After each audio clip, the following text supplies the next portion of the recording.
Now, of course, one of the many allies that Biden and his crew have managed to alienate is one of our closest and most important, and that is Israel. What do they make of all this? Well, let's ask someone who really knows, former Israeli ambassador to the United States, Ron Dermer. Ambassador, great to see you. I'll just start with that simple question. What does Israel make of the Biden foreign policy? Well, when it comes to Iran, we're obviously very concerned. We think this is an extremely dangerous deal. It puts Iran on a glide path to a nuclear arsenal, as you stated.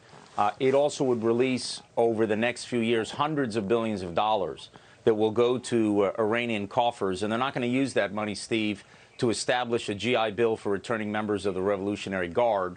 They're going to use that money to fuel their campaign of aggression and terrorism throughout the region. And if we've learned one thing from Ukraine, it should be that you do not give an aggressive power nuclear weapons, because then you're much more limited in your response. But this is exactly what this deal did. It is a glide path to nuclear weapons. That's why Israel is against it.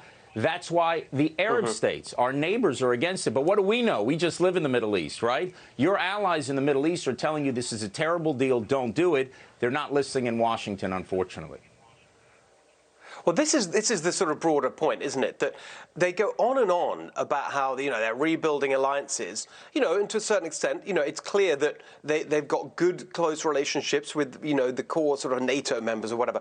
But the world isn't just Western Europe, right? We've got allies all over the world, or did have, and they're so casual about these other alliances, it seems, particularly in the Middle East. If you look at all the work that the previous administration under President Trump put in to building that positive momentum in the Middle East that ended with the Abraham Accords, that just seems to be completely, almost thrown away. That's correct. And a key part of how you got that peace is America's confrontational posture vis-a-vis Iran, because that posture gave the Arab leaders the political space to move into an open alliance with Israel. So under Trump's leadership, that administration that confronted Iran opened the space for peace. And a lot of people said, hey, they're going to bring war to the Middle East. They did the exact opposite. They brought peace, actually 4 peace agreements, which is a very, very big deal. In 72 years, we had 2 peace agreements, one with Egypt in 1979 and one with Jordan in 1994. And then 25 years later, in a few months in 2020, we were able to get 4 agreements. And the U.S. strong leadership vis-a-vis Iran, the embrace of Israel as a key ally in the region, that's the reason why you saw this emergence of peace. And what the Biden administration should do is get off this course of appeasement with Iran, move back into a policy of confronting a regime that is responsible for the murder of hundreds of Americans, the wounding of thousands of Americans, and to not try to remove them from the IRGC, to remove them from the terror list, but to actually increase pressure, to put crippling sanctions on Iran, to put a credible threat, military threat against Iran racing out to a bomb, and work with your allies in the region to actually advance peace, not to appease Iran, which will create a nuclear Iran, could nuclearize the entire Middle East and lead to war. That's the path they have us on, Steve. The path of this administration will lead to war in the Middle East, not peace in the Middle East. Very well said. And I just want to underline one thing, Ambassador, and just make sure everyone is clear.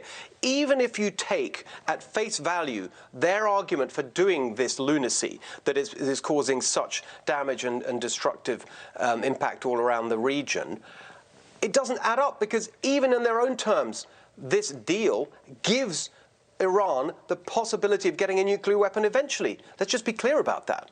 That's exactly right. And it's worse than it was in 2015, because in 2015, it put Iran on this glide path to a nuclear arsenal in about 10 to 15 years. Well, we're 7 years into it. So now you're talking about 3 to 8 years where Iran will get nuclear weapons. And what will happen, Steve, is the other countries in the region are just not going to sit on their hands. You're going to have the Saudis go maybe to the Pakistanis to get nuclear weapons. You'll see Turkey, you'll see Egypt try to develop nuclear weapons programs of their own. Now you're taking the most unstable region in the entire world, where you got a lot of fanatics running around the Middle East, and you're going to turn it into a nuclear tinderbox. And you don't have to do this deal. Actually, the pressure campaign against Iran was working. You need crippling sanctions. You need a credible military threat, and you also need to reach out, Steve, to the people of Iran who hate this regime, who have suffered under this regime. They are your partners. So work with your allies in the region, Israel and the Sunni Arab states, particularly in the Gulf. Work with us. We live in the region. We know a bad deal when we see one. Work with us, change the policy, confront Iran, and then you'll actually see the emergence of peace throughout the region rather than war, which is the path we're headed on.